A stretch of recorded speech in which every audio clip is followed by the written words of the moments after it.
காஷ்மீரில் நடந்த பயங்கரவாத தாக்குதல் மனிதாபிமானமற்ற கொடூரமான செயல். பயங்கரவாதத்தின் கோழைத்தனம் அப்பாவி பொதுமக்களை மிக கேவலமான முறையிலே படுகொலை செய்திருக்கிறார்கள். இதனை விடுதலை சிறுத்தைகள் கட்சி மிக வன்மையாக கண்டிக்கிறது. அந்த பயங்கரவாத நடவடிக்கைக்கு, படுகொலைக்கு காரணமானவர்கள் யாராயிருந்தாலும், பின்னணியில் இருப்பவர்கள் யாராயிருந்தாலும் அவர்கள் மீது இந்திய ஒன்றிய அரசு கடும் நடவடிக்கை எடுக்கும் என்று நம்புகிறோம்.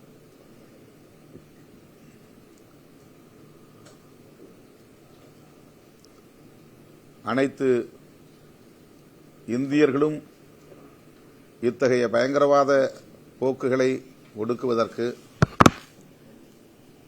ஒருங்கிணைந்து செயல்பட வேண்டிய ஒரு கட்டாயம் எழுந்துள்ளதை பார்க்கிறோம். சாதி, மதம், மொழி, இனம் என்கிற வேறுபாடு இல்லாமல் இந்தியர் என்கிற உணர்வோடு இணைந்து நாம் இந்த பயங்கரவாதத்தை எதிர்க்க வேண்டும். ஆனால் இந்தியர்களிடையே சாதியின் பெயரால், மதத்தின் பெயரால் பாகுபாடுகளை கூர்மைப்படுத்தி பகை வளர்த்து ஒற்றுமை இல்லாத ஒரு சூழலை இங்கே சங் பரிவார்கள் உருவாக்கி வைத்திருக்கிறார்கள் என்பதும் கசப்பான உண்மையாகும். மத நல்லிணக்கத்தை பேணுவதும் சமூக நல்லிணக்கத்தை பாதுகாப்பதும் இந்திய ஒருமைப்பாட்டுக்கு மிகவும் இன்றியமையாத ஒரு தேவை என்பதை இத்தகைய சூழலிலாவது சங் பரிவார்கள் உணர வேண்டும் என்று விடுதலை சிறுத்தைகள் கட்சி சுட்டிக்காட்ட விரும்புகிறது.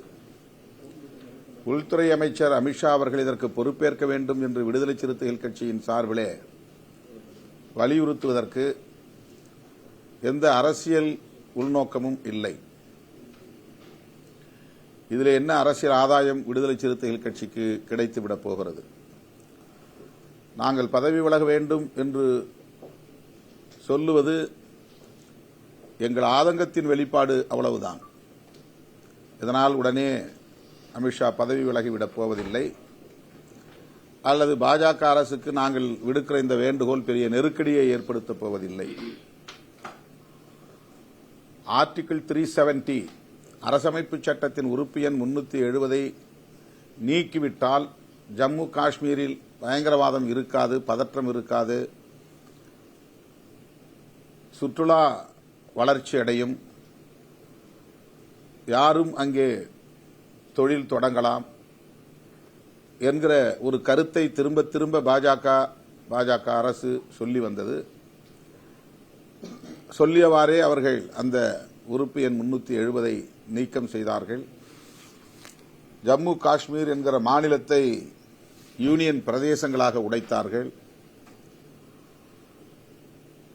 இப்போது பொதுமக்கள் சுற்றுலா செல்லலாம் என்று கதவுகளை திறந்துவிட்டார்கள். அரசின் இந்த அறிவிப்பை நம்பி பொதுமக்கள் அங்கே பயணம் செய்தார்கள். பாதுகாப்பு இருக்கும் என்கிற நம்பிக்கையில் சென்றவர்களுக்கு இத்தகைய துயரம் நேர்ந்திருக்கிறது. இதை சுட்டிக்காட்டுவது மத நல்லிணக்கத்தை பேணும் ஒவ்வொருவரின் கடமை என்கிற அடிப்படையில் தான் சுட்டிக்காட்டுகிறோம். இதில் வேறு எந்த உள்நோக்கமும் கிடையாது.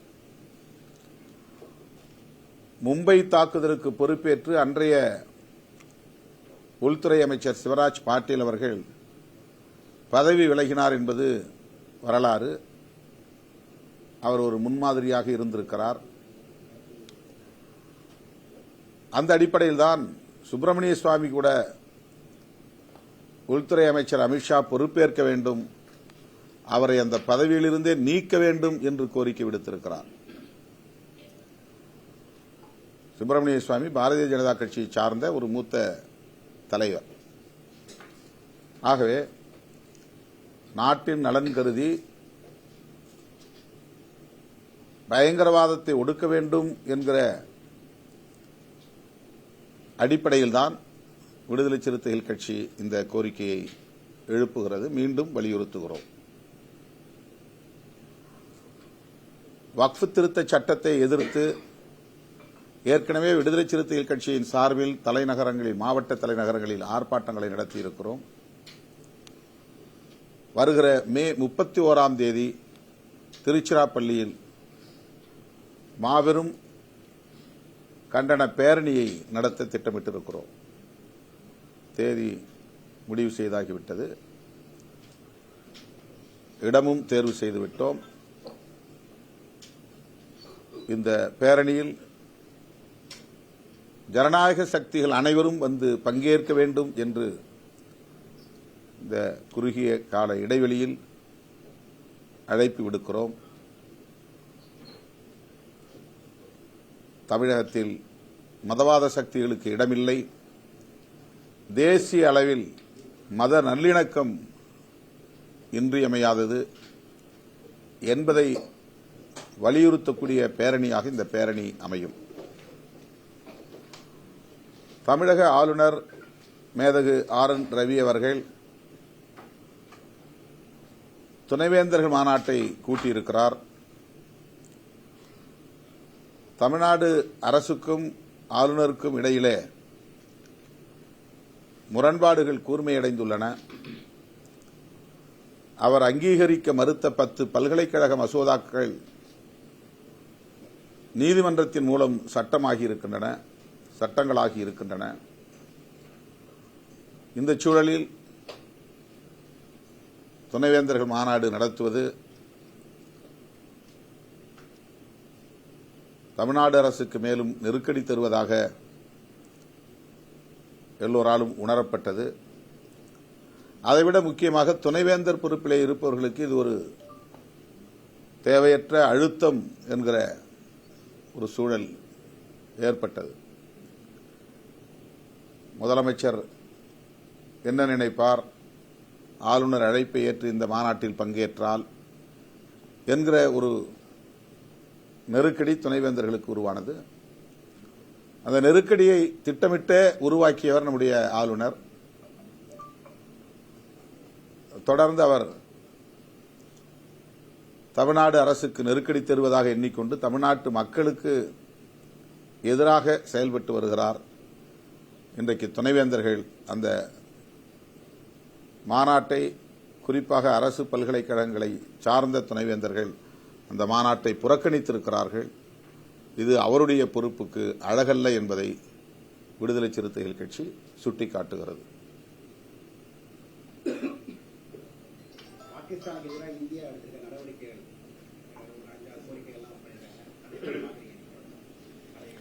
இரு நாடுகளுக்கு இடையிலான போராக மாறிவிடக்கூடாது என்பது எங்களுடைய கருத்து. பயங்கரவாதத்தை 2 நாடுகளும் சேர்ந்து அழித்தொழிப்பதற்கு இணைந்து செயல்படுவதுதான் இரு நாடுகளுக்கும் நல்லது. பயங்கரவாத நடவடிக்கைகளுக்கு ஒரு நாடு பொறுப்பு என்று கருதி நாம் பாகிஸ்தானுக்கு எதிராக யுத்தம் தொடுத்தால் நாம் வலிமையோடு இருக்கிறோம் என்று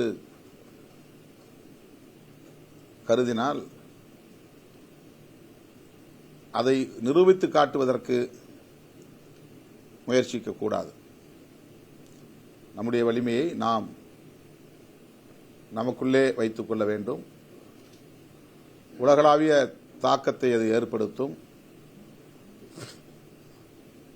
பயங்கரவாதத்திற்கு அந்த நாடு துணை போகுமேயானால் அதை உலக அரங்கில் அம்பலப்படுத்த வேண்டியதும், உலக அரங்கில் அந்த நாட்டை அந்நியப்படுத்த வேண்டியதும் நம்முடைய பொறுப்பு. அந்த வகையில் இந்திய ஒன்றிய அரசு அணுகும் என்று நான் நம்புகிறேன். யுத்தத்திற்கு இடம் உருவாகாது என்றும் கருதுகிறேன். இது எங்களுடைய ஆதங்கத்தின் வெளிப்பாடு. நாங்கள் சொல்றதுனால அவர் ஒன்றும் ரிசைன் பண்ண போறதில்லை. ஏன்னா அவரு தான் அதுக்கு ரெஸ்பான்சிபிலிட்டி. திரும்ப திரும்ப அவர் லோக்சபாவிலையும் ராஜ்யசபாவிலையும் ஆர்டிகல் 370 நீக்கிட்டா எல்லாம் சரியாயிரும் சொன்னாங்க. ஆனா இன்னைக்கு என்ன நிலை? நீ சுற்றுலா வரக்கூடாதுங்கிறதுக்கு தான் சுட்டுதல் இருக்கான். பொதுமக்கள் மேல இருக்கிற கோபம் அல்ல அது, இந்திய ஒன்றிய அரசாங்கத்தின் மேலே இருக்கிற கோபம். நீ ஆர்டிகல் 370 நீக்கிட்டா யார் வேணாலும் உள்ள வருவீங்க, தொழில் தொடங்குவீங்க, இங்கே இருக்கிற கனிம வளங்களை சுரண்டுவதற்கு முயற்சி செய்வீர்கள். இதற்கெல்லாம் நாங்கள் இடம் கொடுக்க முடியாது என்று எச்சரிக்கக்கூடிய வகையில்தான் பயங்கரவாதிகள் இப்படிப்பட்ட நடவடிக்கைகளில் ஈடுபட்டு இருக்கிறார்கள் என்று நாம் எண்ண தோன்றுகிறது. எனவே மத நல்லிணக்கத்தை உயர்த்தி பிடிக்க வேண்டும். முஸ்லிம்களுக்கு எதிராகவோ கிறிஸ்தவர்களுக்கு எதிராகவோ பரப்புகிற வெறுப்பு அரசியல் இந்தியர் ஒற்றுமைக்கு எதிராக போய் முடிகிறது. இந்தியர்கள் ஒற்றுமையாக இருக்க வேண்டுமானால் இந்த மண்ணில் சமூக நல்லிணக்கம் பாதுகாக்கப்பட வேண்டும்.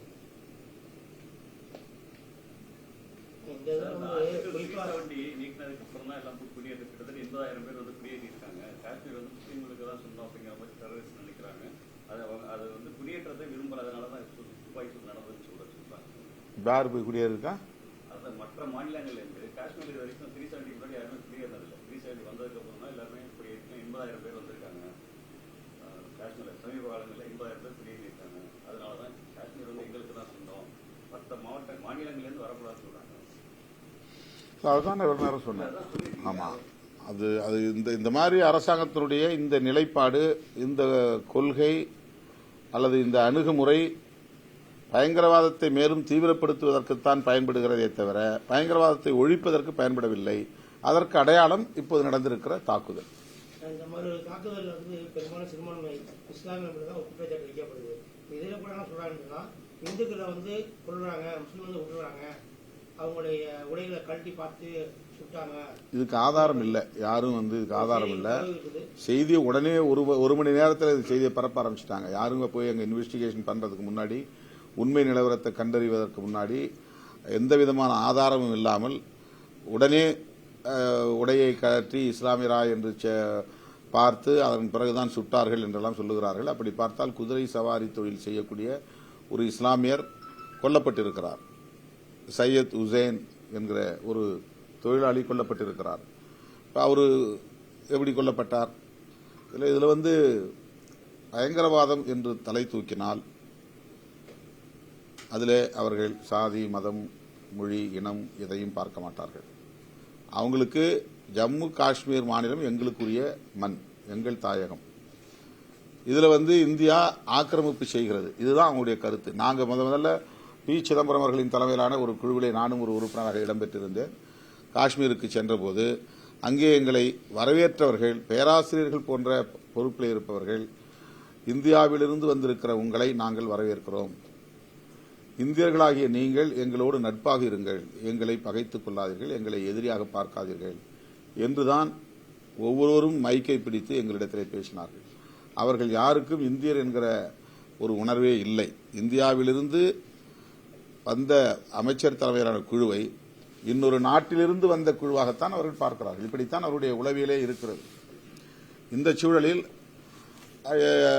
இந்த ஆர்டிகல் 370 நீக்கிட்டு இது எங்க கட்டுப்பாட்டில் தான் இருக்குது, அங்க விருப்பம் போல இதை எப்படி வேணாலும் மாற்றுவோங்கிற மாதிரியான ஒரு முயற்சி எடுத்து, குறிப்பா அம்பானி, அதானி போன்றவர்கள் எல்லாம் அங்க போய் தொழில் தொடங்கணும், அங்க எஸ்டேட் வாங்கணும், அங்க பங்களா கட்டணும், அங்க இருக்கிற கனிம வளங்களை சுரண்டணும், பன்னாட்டு தொழில் நிறுவனங்களுக்கு வந்து அனுமதி தரணும். ஏன்னா அப்படிப்பட்ட ஒரு இயற்கை எழில் வாய்ந்த ஒரு பகுதியில் வந்து உலக நாடுகளை சார்ந்தவர்கள் யாரும் அங்க வந்து தங்க முடியல. சும்மா ஒரு நாள் 2 நாள் வந்து போலாம், அவ்வளவுதான். அங்க வந்து ஒரு பங்களா வாங்கி அவங்களால நிலைய தங்க முடியாது. அதையெல்லாம் உடைக்கக்கூடிய வகையில் பெருமுதலாளிகளுக்கும் பன்னாட்டு நிறுவனங்களுக்கும் உதவக்கூடிய வகையில் இந்திய ஒன்றிய அரசு தம்முடைய பழைய அஜெண்டாவையும், அதாவது காஷ்மீரை உடைக்க வேண்டும், ஆர்டிகல் 370 நீக்க வேண்டும் என்பது இந்துத்துவ அஜெண்டாவில் ஒரு முக்கியமான அஜெண்டா. யூனிஃபார்ம் சிவில் கோடு கொண்டு வர வேண்டும் என்பது இந்துத்துவ அஜெண்டா. அரசமைப்பு சட்டத்தில் இருக்கிற செக்யூலரிசத்தை நீக்க வேண்டும் என்பது இந்துத்துவ அஜெண்டா. இதுதான் அவருடைய பொலிட்டிக்கல் அஜெண்டா. அதில் ஒன்றை நிறைவேற்றுகிற வகையிலே அவர்கள் இந்த நடவடிக்கையை மேற்கொண்டார்கள். அதனுடைய எதிர் விளைவாகத்தான் இதுவெல்லாம் நடந்திருக்கிறது என்பதை நாம் உள்ளதை உள்ளபடியே புரிந்து கொள்ள வேண்டும். இது இந்துக்களுக்கும் முஸ்லிம்களுக்கும் எதிரான பிரச்சனை என்று திசை திருப்பக்கூடாது. அப்படி திசை திருப்பி பாகிஸ்தானுக்கு எதிரான ஒரு யுத்தத்தையும் தொடங்குவது நம்முடைய நாட்டுக்கும் நல்லதல்ல என்பது என்னுடைய கருத்து.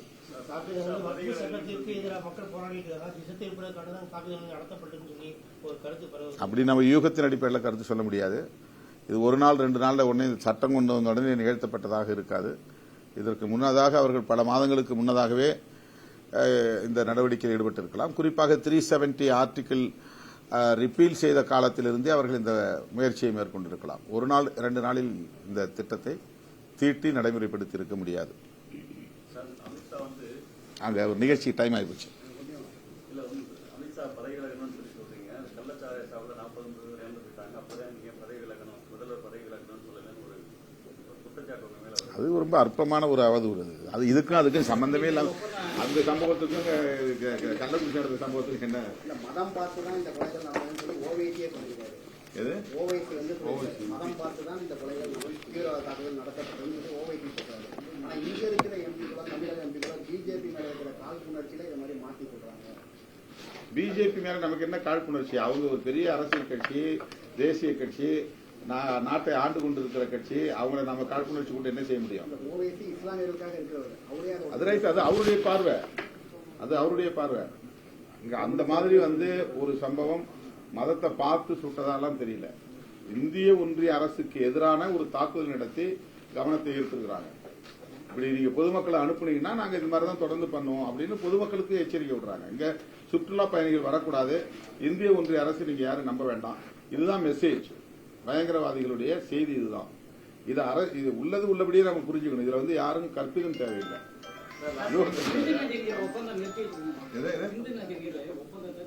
அதுவும் ஆதாரமான தகவல் இல்லை. ஏன்னா இவங்க கொடுத்த அந்த டாக்குமெண்ட்ல அது இல்லைங்கிறாங்க.